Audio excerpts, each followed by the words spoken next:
नाजरीन आदाब, में रिदा खानम आपका खैर मकदम करती हूँ सियासत टीवी के special programme review of newspaper में। सियासत टीवी आपके लिए लेकर आया अखबार से रिलेटेड एक ऐसा प्रोग्राम जिसमें हम आपको आज के अखबार की हम खबरों के बारे में बताएंगे।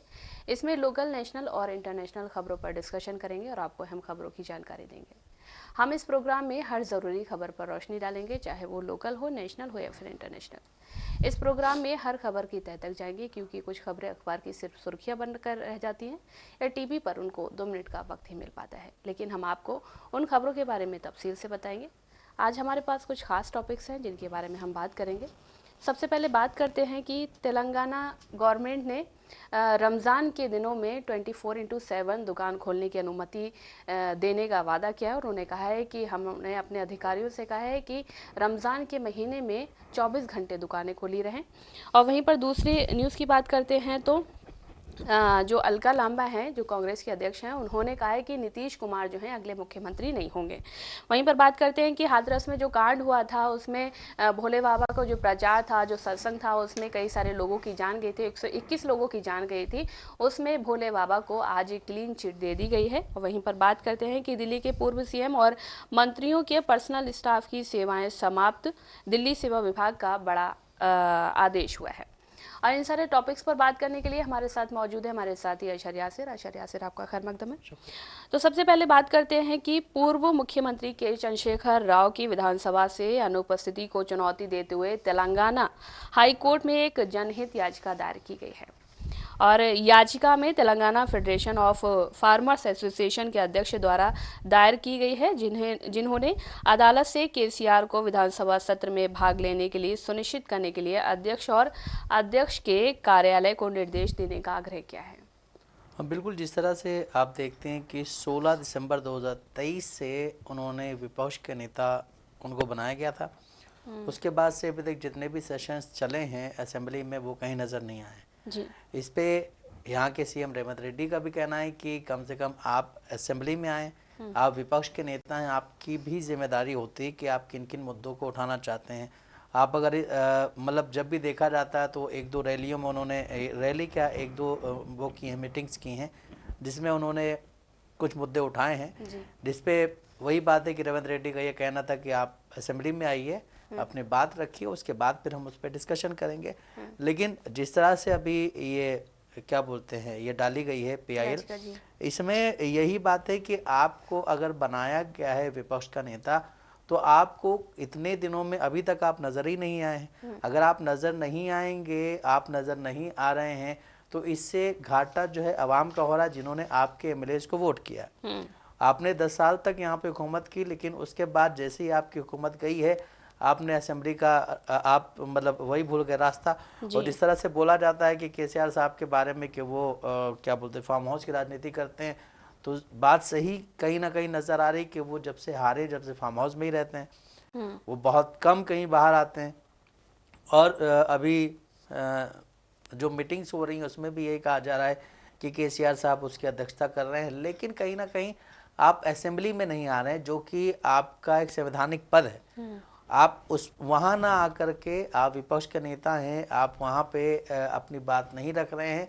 ये कहीं ना कहीं जिन्होंने उन्हें वोट किया है, जो उनके मानने वाले हैं, उनके लिए भी कहीं ना कहीं ये एक क्या बोलते हैं धोखा हो रहा है उनके साथ। क्योंकि जो किसान है उनका भी यही कहना है कि आप हमारी बात को तो उठा रहे हैं, लेकिन आप हमारी बात को रैली में आके उठा रहे हैं, आप हमारी बात को प्रोटेस्ट में आके उठा रहे हैं, लेकिन आप हमारी बात को क्या बोलते हैं असेंबली में नहीं उठा रहे। तो असेंबली में उठाना इम्पोर्टेंट होता है, क्योंकि वहाँ पे आपको उसका जवाब फौरन मिल जाएगा किस वजह से किस योजना को क्यों नहीं चालू किया जा रहा है, या किस वजह से किस योजना को बंद किया जा रहा है। अब आपने यहाँ कहीं जाके बयान दिया, उसके 2 दिनों के बाद जो गवर्नमेंट है उसके किसी लीडर ने उस पर बयान दिया, तो वो बात पुरानी हो जाती है। असेंबली में वो मतलब क्या बोलते हैं फेस टू फेस चीज़ें चलती रहती हैं। जी। अब वहीं पर बात करते हैं, जैसा कि हमने बताया आपको कि तेलंगाना सरकार ने एक कहा है कि जो है रमज़ान के दिनों में 24 घंटे दुकानें खुली रहेंगी, एक आदेश जारी किया है। अब इन सारी चीज़ों को लेकर जो विपक्ष है वो भी निशाना साध सकता है, और ख़ासकर भाजपा। जैसा कि जी बिल्कुल बिल्कुल बिल्कुल, आप बोलिए। जैसा कि राजा सिंह ने अभी जो कर्मचारियों को जो 1 घंटे पहले छुट्टी दी गई थी, उस पर राजा सिंह ने बहुत ज़्यादा बवाल किया था।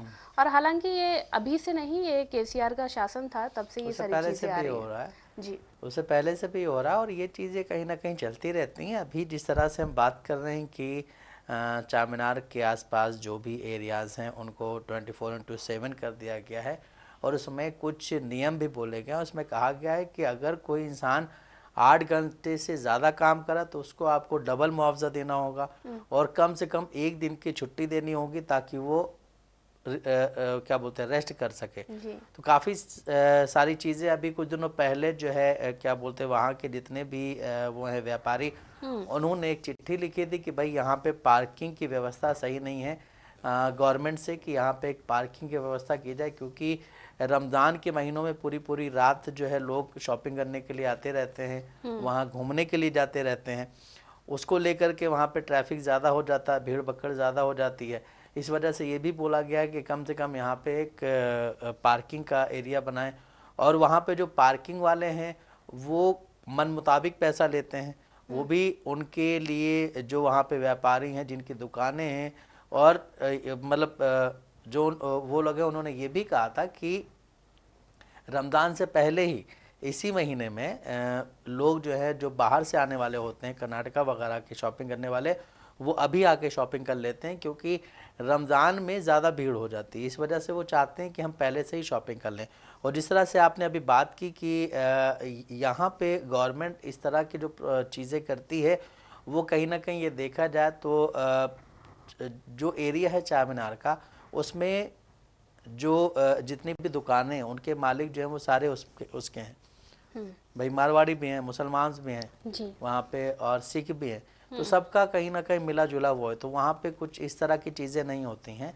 और फिर जब क्या बोलते हैं, इसमें रमज़ान में मक्का मस्जिद में और जो वहाँ की इर्द गिर्द की मस्जिदें हैं वहाँ पे भीड़ ज़्यादा हो जाती है।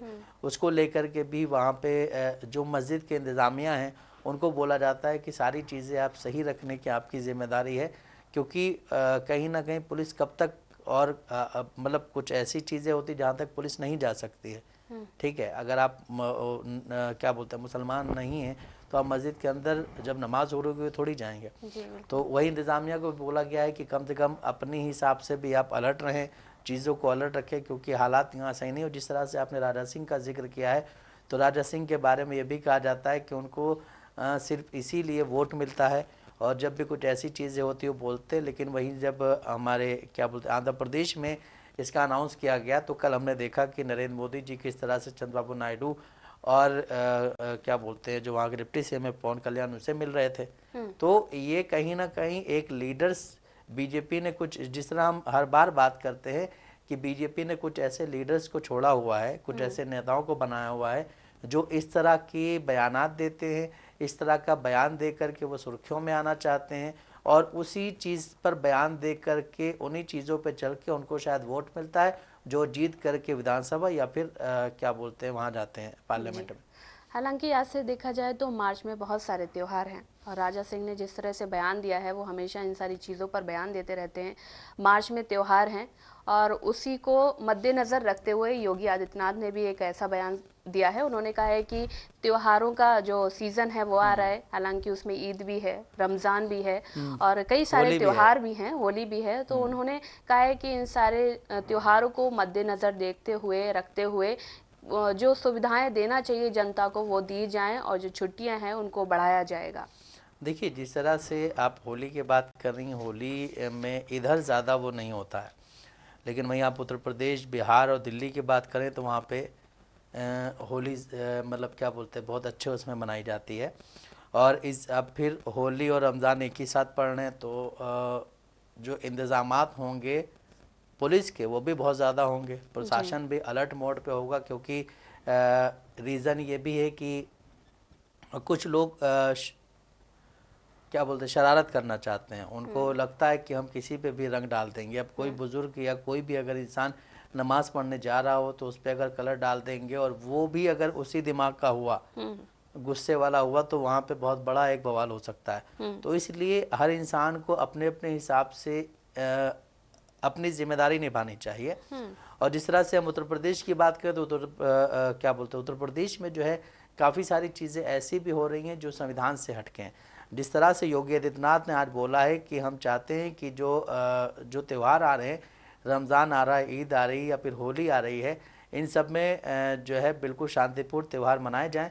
वहीं आप जो है वहाँ खड़े हो करके उल्टे सीधे बयानात देते हैं विधानसभा में, कटमुल्ला पता नहीं क्या क्या उल्टा सीधा बात करते हैं, तो ये भी संविधान से आप हट के बात कर रहे हैं। और आप जो है एक संवैधानिक पद पे बैठे हुए हैं और उस पद की एक गरिमा होती है। उस पद की गरिमा ये भी है कि आपको सबको साथ लेके चलना है। आपको सिर्फ एक क्या बोलते हैं जो वो है यहाँ पे तबका, उसको लेके साथ नहीं चलना जी। आपको एक धर्म विशेष का साथ नहीं देना जी, या आपको एक धर्म विशेष के वो क्या बोलते हैं खिलाफ नहीं बोलना है। आपको सबको साथ में लेके चलना है। तो इस तरह से जिस तरह कल भी बात हो रही थी कि सुप्रीम कोर्ट के जो जज हैं उनको इस पे संज्ञान लेना चाहिए और ऐसी टिप्पणी करने वालों पे कार्रवाई करनी चाहिए। जिस तरह से योगी आदित्यनाथ ने बोला था, आज ये बोल रहे हैं कि जो भी त्यौहार आ रहे हैं उन सबको शांतिपूर्ण मनाया जाए। रमज़ान में शांतिपूर्ण होता है, ईद में भी अपने नमाज पढ़ के आगे सब चले जाते हैं। प्रॉब्लम होली में होती है क्योंकि होली में सब क्या बोलते हैं शराब के नशे में निकलते हैं, रंग एक दूसरे पे फेंकते हुए निकलते हैं। उसी में कुछ जो है कुछ ऐसे लोग भी होते हैं जो इसी मकसद से निकलते हैं कि हमें आज कुछ करना है जी। तो उनसे बचने के लिए मुसलमानों को भी चाहिए कि जितना ज़्यादा हो सके उस दिन घर के अंदर रहें, क्योंकि हालात देश के क्या, हम उत्तर प्रदेश की अगर बात करें तो वहाँ के भी सही नहीं है और फिर इल्ज़ाम सारा आपके ऊपर ही आएगा जी। तो 2025 यानी कि अभी कुछ ही टाइम के बाद, यानी कि आखिर में 2025 के आखिर में बिहार में भी चुनाव होने वाले हैं और वहाँ पर पूरी पार्टियां जो हैं पूरे दमखम के साथ लगी हुई हैं, अभी से ही चुनावी प्रचार कर रही हैं और जो बैठकें हो रही हैं वो भी हो रही हैं वहाँ पर। और उसके बाद जो कांग्रेस की महिला अध्यक्ष हैं अलका लांबा, वो बिहार की राजधानी पटना पहुंची और वहां पर उन्होंने एक बड़ा दावा किया है। उन्होंने कहा है कि आने वाले चुनाव में जो रिजल्ट आएंगे उसके बाद अगर जो उनकी जेडीयू की सरकार है वो जीती, एनडीए की सरकार है, वहां पर अगर उनकी जीत हुई तो मुख्यमंत्री नीतीश कुमार को नहीं बनाया जाएगा। देखिए, अलका लांबा ने यह भी कहा है कि नीतीश कुमार को अपने जो इससे पहले विधानसभा चुनाव हुए थे उसको भी याद करना चाहिए कि आप की पार्टी जो है तीसरे नंबर पे आई थी, लेकिन फिर भी आपने गठबंधन सरकार बनाई थी। और एक सबसे बड़ी चीज़ ये भी है कि इस बार का जो चुनाव है उसमें वहाँ पे पीके भी एक्टिव मोड में है। और ये भी कहा जा रहा है कि जब से नीतीश कुमार बीजेपी के साथ गए, मतलब एनडीए में गए हैं, तब से वो सुर्खियों में भी कम रहते हैं। आपने देखा होगा मीडिया में बहुत कम आते हैं। ज़्यादातर वहाँ के डिप्टी सीएम क्या बोलते सम्राट चौधरी आते हैं या दूसरे डिप्टी सीएम जो है वो आते हैं, लेकिन नीतीश कुमार को बहुत कम मीडिया में लाया जा रहा है। अभी कुछ दिनों पहले एक वीडियो पे वायरल हुआ था जिसमें उन्होंने कुछ बोलना चाहा नीतीश कुमार ने, लेकिन सम्राट चौधरी चलिए सर आगे बढ़ते हैं जी। तो कहीं ना कहीं नीतीश कुमार के लिए भी अलर्ट रहने का टाइम है।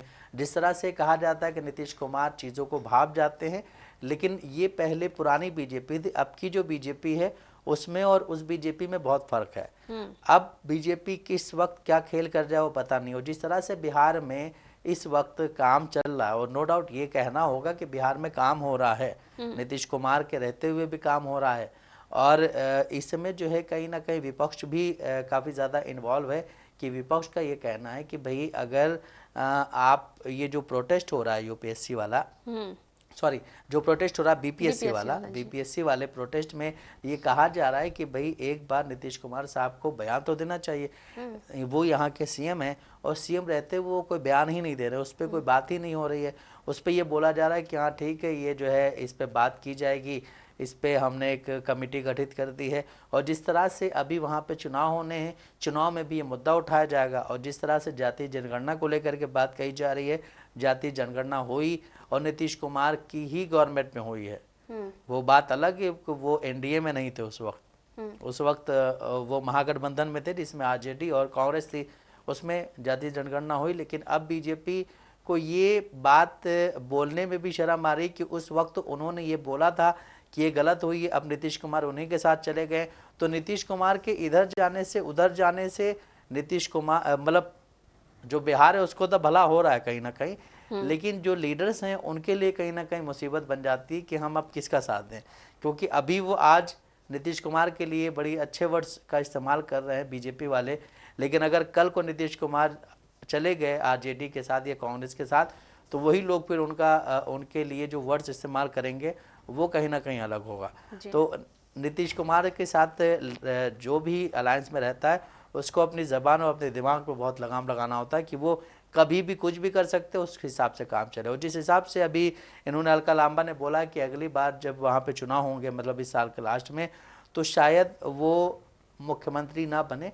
इसके लिए ये भी कहा जा रहा है कि बीजेपी वहाँ पे अगर ज़्यादा सीटें लेके आ गई तो शायद ऐसा हो सकता है कि नीतीश कुमार का हाल एकनाथ शिंदे वाला हो जाए। लेकिन ये भी कुछ लोगों का कहना है, जो बड़े राजनीतिक पंडित हैं, उनका ये कहना है कि नीतीश कुमार बहुत जल्दी भांप जाते हैं।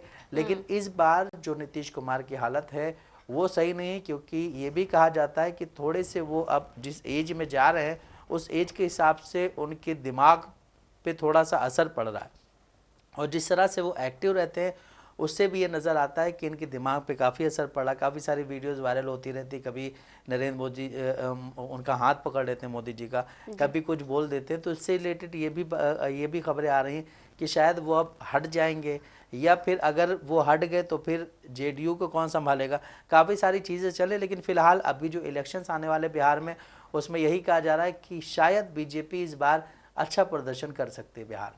जी, 2024 में अप्रैल महीने में एक घटना हुई थी हाथरस में। वहाँ पर भगदड़ हुई थी, एक भोले बाबा हैं, उनका सत्संग चल रहा था, 121 लोगों की जान गई थी वहाँ पर। और अब उन सारी चीज़ों में एक रिपोर्ट सामने आई है और एक फैसला लिया गया है। कहा गया है कि वो उसकी जो न्यायिक जांच है वो राज्य सरकार को सौंपी गई है, सदन के पटल पर रखी गई है। और ऐसा सूत्रों के तरफ से दावा किया जा रहा है जो भोले बाबा हैं उनको क्लीन चिट दे दी गई है। और वहीं पर इल्ज़ाम लगाया गया है पुलिस अधिकारियों पर कि पुलिस अधिकारियों ने सही से व्यवस्था नहीं की, इसीलिए ये सारा इल्ज़ाम जो है पुलिस अधिकारियों पर लगाया गया है। हालांकि जो भोले बाबा हैं जिनकी वजह से ये सारी चीज़ें हुई थी, कहा जा रहा है कि जब भोले बाबा उठकर जाने लगे थे तब उनके जो अनुयायी थे वो जाकर उनके पैर पकड़ने लगे थे और इसी वजह से भगदड़ हुई थी। लेकिन इन सारी चीज़ों को परे रखते हुए राज्य सरकार को जो रिपोर्ट सौंपी गई है उसमें ऐसा कहा गया है कि भोले बाबा की इसमें कोई गलती नहीं है, इसीलिए उन्हें क्लीन चिट दे दी जाएगी। देखिए, आप देखिए कि जिस तरह से जब भी कोई भगदड़ होती है तो उसका इल्ज़ाम वहाँ पे जो बड़े लीडर्स होते हैं उन पे नहीं लगता है। अभी आपने देखा कि जैसे कुंभ में भगदड़ हुई तो योगी आदित्यनाथ में कोई आंच नहीं आएगी जी। जिस तरह से हमने देखा कि क्या बोलते रेलवे स्टेशन पे भगदड़ हुई तो अश्विनी वैष्णव पे आंच नहीं आएगी। उसी तरह से जो ये बाबा होते हैं इनको भी कहीं ना कहीं सरकार का सपोर्ट तो होता ही है जी। अब जिस वक्त ये घटना हुई थी उस वक्त वहाँ पे काफ़ी ज़्यादा हड़कंप बचा था, काफ़ी ज़्यादा भगदड़ हुई, जिसमें 121 लोगों की आपने भी बताया कि मौत हुई है जी। उसके बाद जो रिपोर्ट सामने आई थी उसमें भोले बाबा का कहीं नाम ही नहीं था। और जो है उस वक्त भोले बाबा को लेकर के ये भी कहा जा रहा था कि ये यादव हैं, शायद इन पे कार्रवाई हो सकती है। लेकिन एक चीज़ ये भी यहाँ पे समझनी पड़ेगी कि आप चाहे यादव हो चाहे आप जो भी हो, अगर इस तरह का काम होता है और आपके साथ जो सत्ता है उसका समर्थन आपको हासिल है तो आपका कोई कुछ नहीं कर सकता है। जिस तरह से हमने राम रहीम को देखा, आसाराम को देखा, और भी कई बाबा जिनको देखा है, और अब ये बाबा भोले का भी नाम उसमें जुड़ गया है कि आपके रहते हुए जितनी भी चीज़ें उल्टी सीधी होती हैं आप पे कोई कार्रवाई नहीं होगी। वहाँ पे जो पुलिस वाले थे उस पर ये बोला गया है कि पुलिस प्रशासन ने वहाँ अच्छा काम नहीं किया। पुलिस प्रशासन ने अच्छा काम नहीं किया ये माना जा सकता है, लेकिन वहाँ पे जितनी वहाँ पे क्या बोलते हैं लोग थे, जितनी संख्या में लोग थे, क्या उतनी संख्या में पुलिस वाले वहाँ पे मौजूद होकर के उनको रोक सकते थे? एक बार इसकी भी जांच होनी चाहिए कि जो पुलिस वाले थे वो कितनी तादाद में थे जी।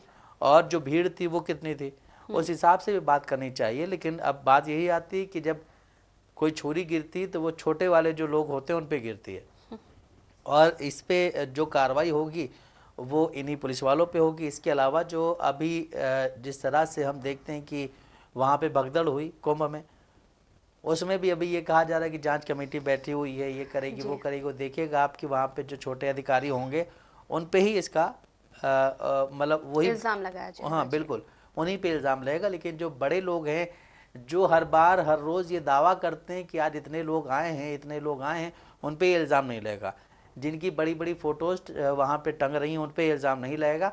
लेकिन जो लोग ईमानदारी से अपना काम कर रहे हैं और उनके काम में नहीं, उन्हीं के मतलब जो ये बड़े लोग हैं, इन्हीं की वजह से ऐसी चीज़ें होती, क्योंकि एक वीआईपी कल्चर वाले में उनका थोड़ी ना कुछ है।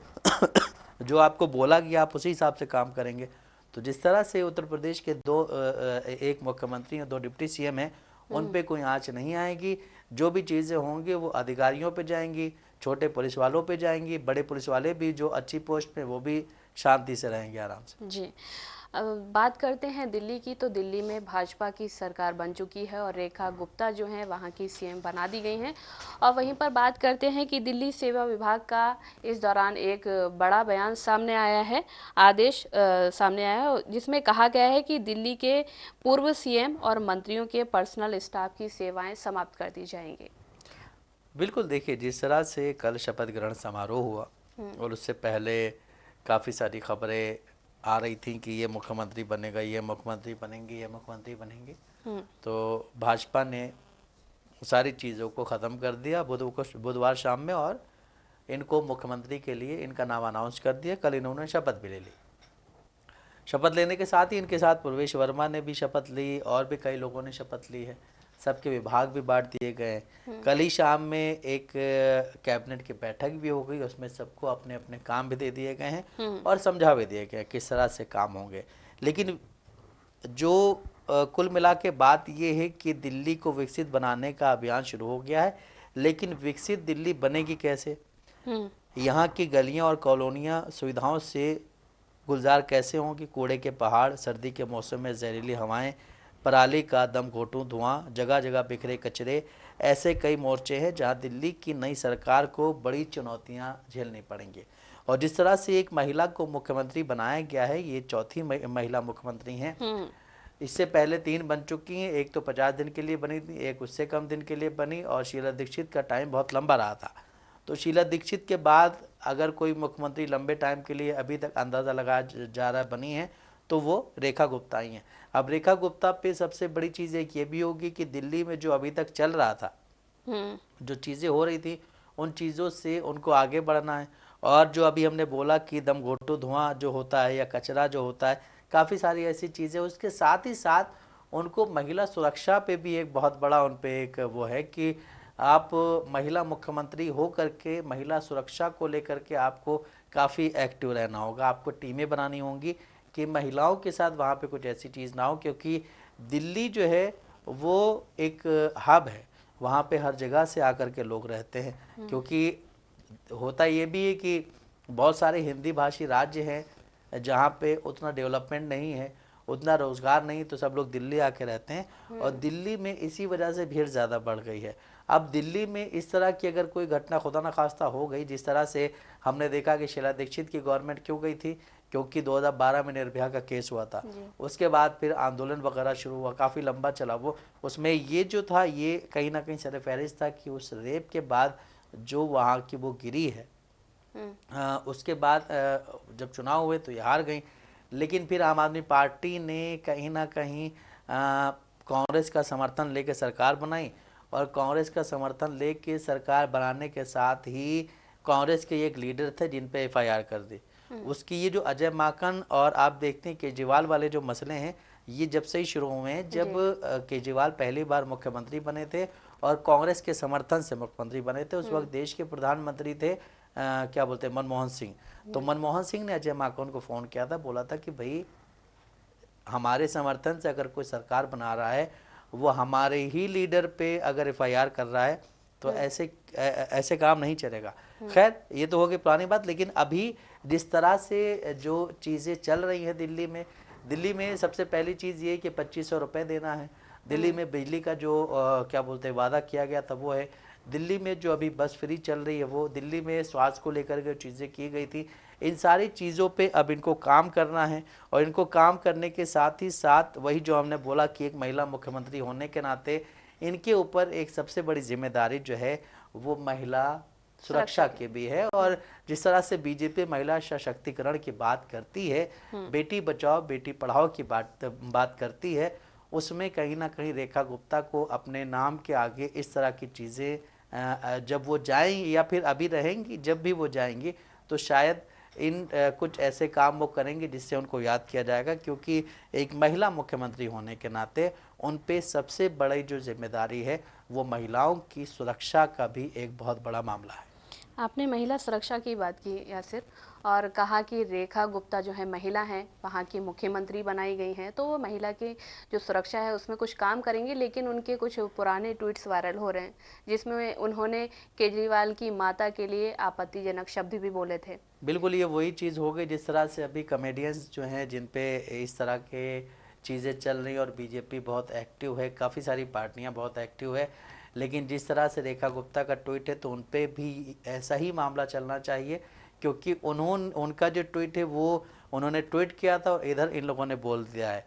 ये कॉमेडियंस से वो राजनीतिक वो एक क्या बोलते हैं नेता हैं, तो कहीं ना अब तो वो सीएम भी बन गई हैं, तो शायद उन पे ये इल्ज़ाम ना लगे, उन पे कार्रवाई ना हो। लेकिन अगर ठीक तरह से देखा जाए तो दोनों की मेंटेलिटी सेम थी, उन्होंने ज़बान से बोला था और इन्होंने टाइप करके लिखा था। जी, लेकिन जब ये चुनाव हुए थे यासिर, तब कयास लगाए जा रहे थे कि प्रवेश वर्मा को वहाँ का मुख्यमंत्री बनाया जाएगा अगर भाजपा सत्ता में आई तो, लेकिन उसके बाद उनको ना बना के रेखा गुप्ता को सीएम बना दिया गया और उनको अभी पीडब्ल्यूडी का पद दिया गया है, मंत्री पद दिया गया है। वहीं पर जो है कपिल मिश्रा जो हैं, जो दिल्ली दंगों के आरोपी बनाए गए थे और दिल्ली दंगों के आरोपी थे, हालांकि उनके कई सारे वीडियोस वायरल हुए थे, क्योंकि कई अगर देखा जाए तो जो हिंसा फैली थी दिल्ली में उसमें कहीं ना कहीं कपिल मिश्रा का हाथ था और पुलिस ने भी उनको बाकायदा संरक्षण दिया था। और अब उनको कानून मंत्री बनाया गया है, जो कानून का रखवाला है और जो कानून का रखवाला बनाया गया है, उन्होंने ही कुछ टाइम पहले कानून को ताक पर रखा था। बिल्कुल, कानून की धज्जियां उड़ाते हैं। कहा यह भी जाता है कि अगर चोर को आप तिजोरी की चाबी दे दो तो उससे कहीं ना कहीं चीज़ें जो है वो सेफ रहती हैं। जी, तो जैसा कि नाजरीन आपने देखा कि हमने आपको न्यूज़पेपर के ज़रिए हम खबरों से रूबरू कराया है। ऐसे ही ज़रूरी खबरों से रूबरू होने के लिए हमारे साथ इस प्रोग्राम से जुड़े रहें, और अगर आपकी इस प्रोग्राम से रिलेटेड कोई भी राय है तो हमें कमेंट बॉक्स में ज़रूर लिखें। इसी के साथ हमारा प्रोग्राम ये ख़त्म होता है। मुझे और मेरे साथी अशर यासिर को दे इजाज़त। अल्लाह हाफिज़।